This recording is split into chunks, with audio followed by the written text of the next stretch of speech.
আসসালামু আলাইকুম। আশা করি সবাই ভালো আছেন। আজকে আমি স্মার্টফোন নিয়ে কিছু কথা বলবো। স্মার্টফোন আমাদের জীবনে কতটা সুযোগ সুবিধা ও অসুবিধার কারণ হয়ে দাঁড়িয়েছে, এগুলো নিয়েই মূলত আজকের আলোচনা।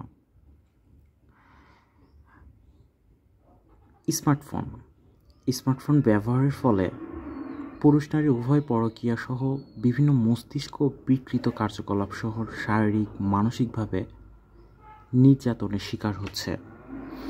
বিশেষ করে বিশ্বাসের স্থান নষ্ট হচ্ছে। গ্রামীণ ও শহরের জীবনযাপন নানাভাবে প্রভাব ফেলছে স্মার্টফোন। পারিবারিক কলহের কারণে পুরুষ ও নারী উভয়ই পরকীয়ায় জড়িয়ে পড়ছে। এতে করে বিবাহ বিচ্ছেদের মতো ভয়ঙ্কর ঘটনা ঘটছে। আজকের সময় টিভিতে দেওয়া রিপোর্টে 4,543টি বিচ্ছেদের মামলা রয়েছে নওগাঁ জেলার আদালতে। এতে বোঝা যায় পুরো বাংলাদেশের অবস্থা কেমন। স্মার্টফোনের সুবিধা অনেক, তবে এটাকে আমরা খারাপ কাজের একটি বড় মাধ্যম বানিয়েছি। শিক্ষার্থীদের মাঝে স্মার্টফোন যতটা সুযোগ সুবিধা তৈরি করছে, তেমনি অসুবিধার দিকে তাকালে জাতি এক পথভ্রষ্ট পথে এগোচ্ছে বলে মনে হতে পারে। কারণ বর্তমান শিক্ষা ব্যবস্থা ও সোশ্যাল মিডিয়া সহ নানা অ্যাপসের মাধ্যমে এই দেশের শিক্ষার্থী সহ নানা শ্রেণীর মানুষ যে সমস্ত অশ্লীলতার বাতিঘর বানিয়ে ব্যবসা করছে, তা আসলে ভয়ঙ্কর ও মর্মান্তিক। যৌন উন্মাদনা থেকে শুরু করে জুয়া, ধর্ষণ, মাদক সরবরাহ সহ নানা অপকর্মে অর্থের তাগিদে সর্বোচ্চ চেষ্টায় আছে তারা।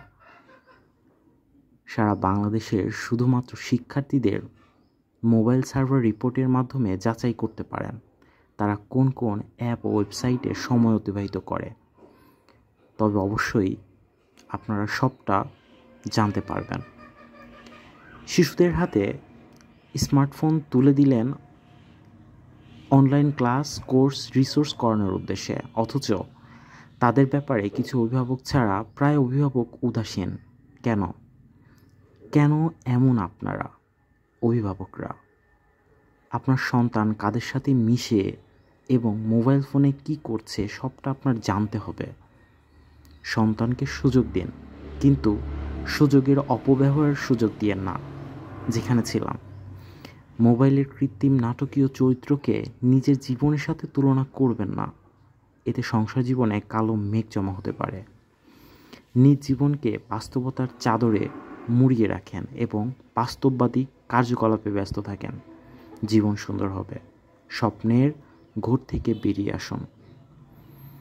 ধন্যবাদ সবাইকে। ভালো থাকবেন। আসসালামু আলাইকুম।